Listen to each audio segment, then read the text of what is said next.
Bayangkan, kamu jatuh cinta pada sebuah suara.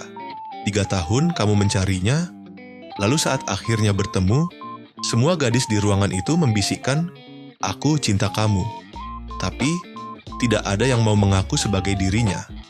Di sebuah sekolah elit khusus perempuan bernama Institut Fuurin, sebuah kebijakan baru diterapkan. Untuk pertama kalinya dalam sejarah, sekolah itu menerima murid laki-laki. Keputusan ini menimbulkan kegemparan di kalangan siswi. Tahun ajaran baru pun dimulai. Di dalam kelas, seorang guru memperkenalkan murid pindahan laki-laki pertama. Namanya Yamabuki Arisu. Ia adalah putra presiden dari korporasi Yamabuki, keluarga terpandang dan kaya raya. Dengan penuh percaya diri, Arisu memperkenalkan dirinya secara berlebihan. Ia menyebut dirinya hampir sempurna. Ia mengatakan hanya kurang 1% untuk menjadi pria ideal. Bahkan, dengan arogan meminta para siswi mendekatinya satu persatu dan membisikkan, "Aku cinta kamu," di telinganya. Seluruh kelas terdiam, lalu gempar. Para siswa laki-laki lain yang juga diterima di sekolah, itu merasa malu dengan sikap Arisu. Mereka menegurnya karena ucapannya membuat semua laki-laki terlihat aneh. Sebaliknya, sebagian siswi justru tertarik. Ia tampan, kaya, percaya diri, berani berbicara terang-terangan. Beberapa siswi mulai mendekatinya dengan penuh rasa ingin tahu. Namun, di balik sikapnya yang flamboyan, ada sesuatu yang janggal. Saat seorang siswi mendekat dan hampir membisikkan sesuatu, Arisu justru tampak gugup. Ia tiba-tiba mencari alasan untuk pergi ke kamar mandi. Beberapa murid menyadari ia memang selalu seperti itu sejak kelas 2.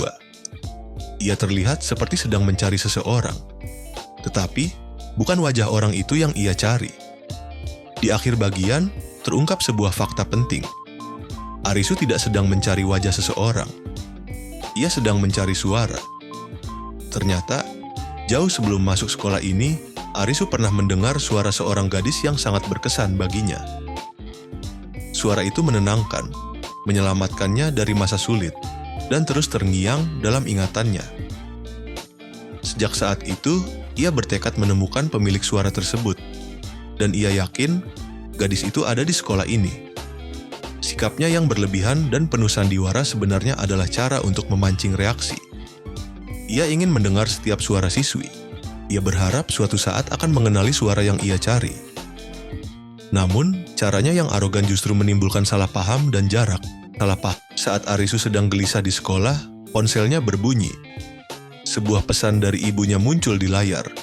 Ia langsung panik, nada notifikasi itu mengingatkannya pada sesuatu. Arisu teringat masa kecilnya saat berusia 12 tahun. Di masa itu, ia sering merasa kesepian dan tertekan oleh tuntutan sebagai pewaris perusahaan besar. Satu-satunya hiburannya adalah mendengarkan siaran radio tengah malam bernama Apollo Tune. Program itu dipandu oleh seorang gadis dengan suara lembut dan hangat. Setiap malam, Arisu mendengarkan siaran tersebut sendirian di kamarnya. Ia tahu itu hanya program biasa. Ia tahu penyiar hanya membaca skrip. Pendengarnya pun tidak banyak. Namun bagi Arisu, suara itu terasa berbeda. Seolah-olah penyiar itu berbicara khusus untuknya. Setiap akhir siaran, sang penyiar selalu mengucapkan, "Selamat malam dan terima kasih sudah mendengarkan." Kata-kata sederhana itu menjadi penguat hatinya. Suatu malam, sebelum siaran berakhir, sang penyiar berbisik, "Te amo, aku mencintaimu." Arisu terkejut. Bagi pendengar lain, mungkin itu hanya bagian dari acara. Namun bagi Arisu yang kesepian, kata itu terasa nyata. Sejak saat itu, suara itu terpatri dalam hatinya. Kembali ke masa sekarang.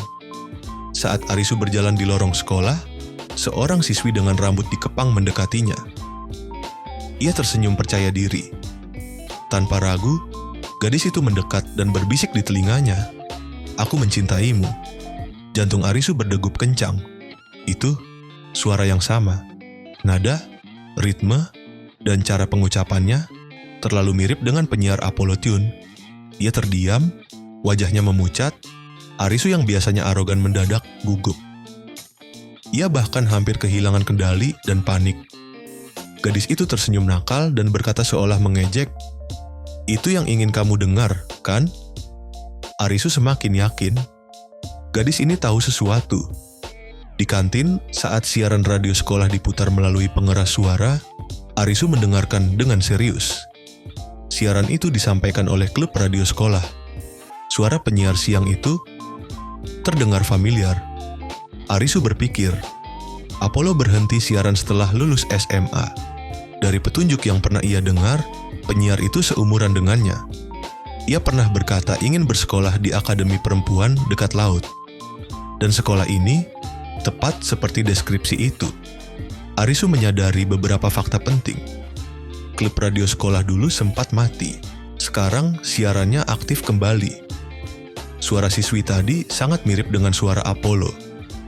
Namun satu masalah muncul, ia tidak benar-benar mengingat wajah penyiar itu.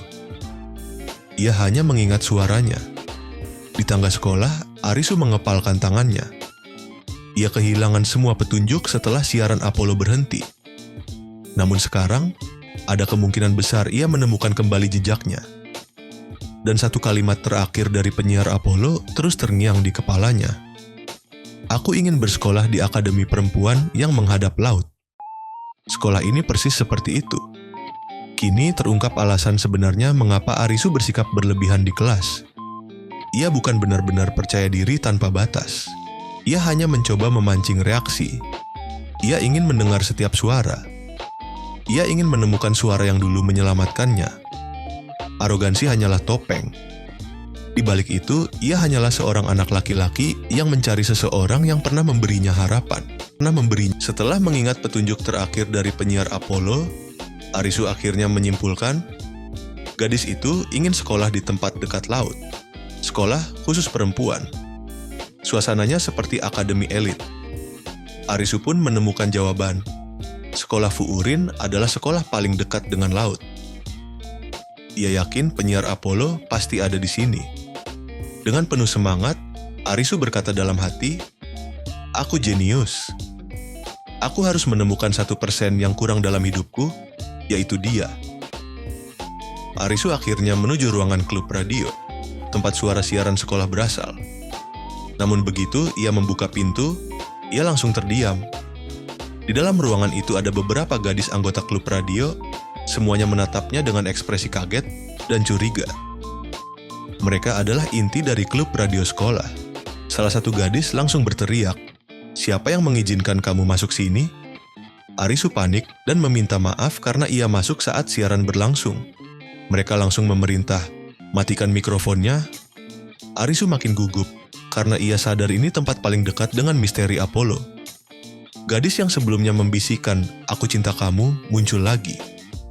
Ia berkata santai, "Oh, ini anak yang hampir mengompol karena ketakutan."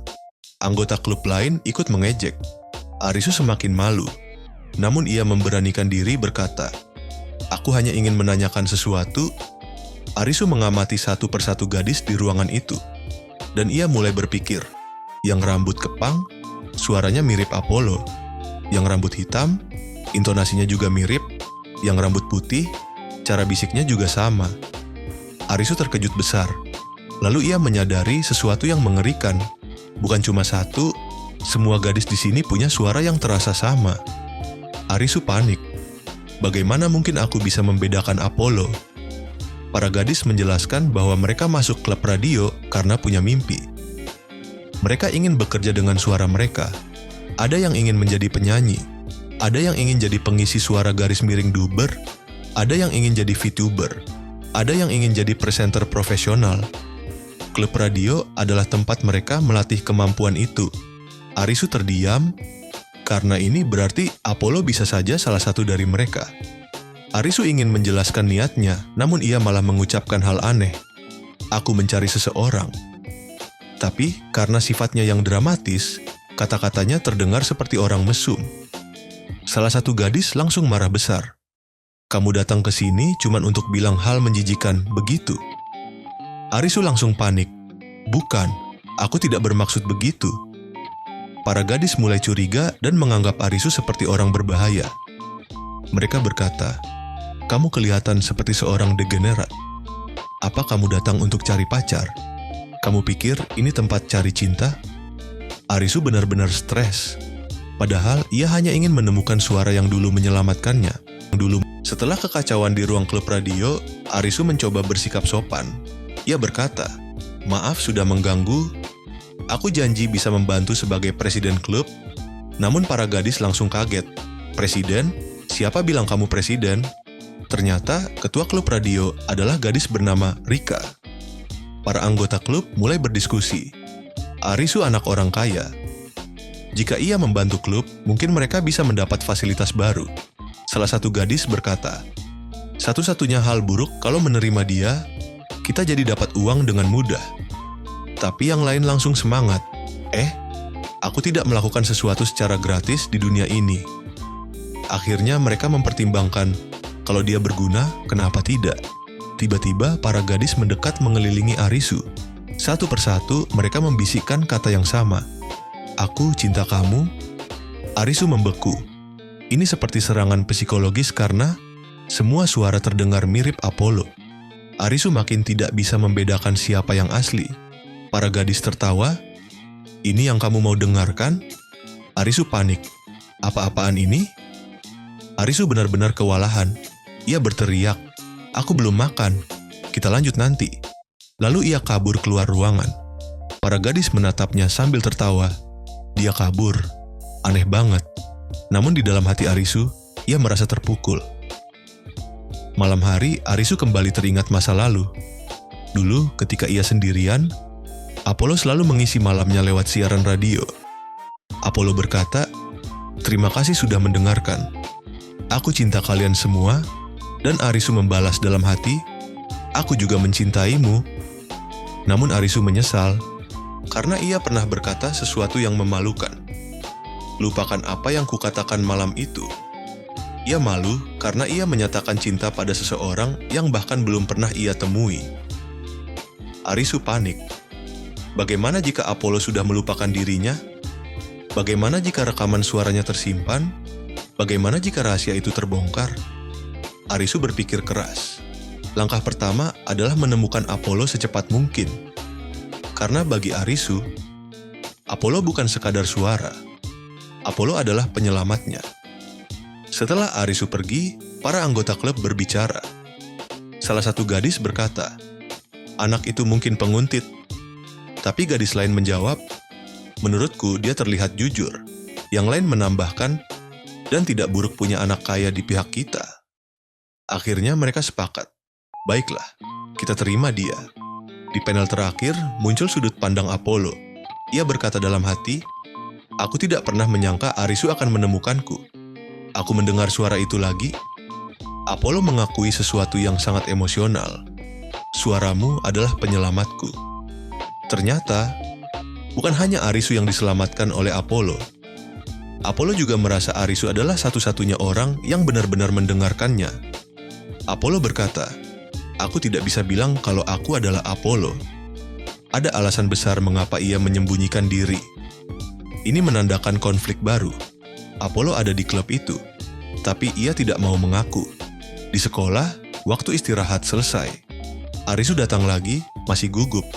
Salah satu gadis berkata, "Maaf, aku lama. Aku ingin bicara sekali lagi." Arisu sadar, "Aku harus terus mendekat sampai aku menemukan Apollo." Arisu teringat malam itu. Malam ketika ia membalas, "Aku juga mencintaimu." Ia dulu mengira itu hanya perasaan sepihak. Ia pikir ia terlalu berlebihan.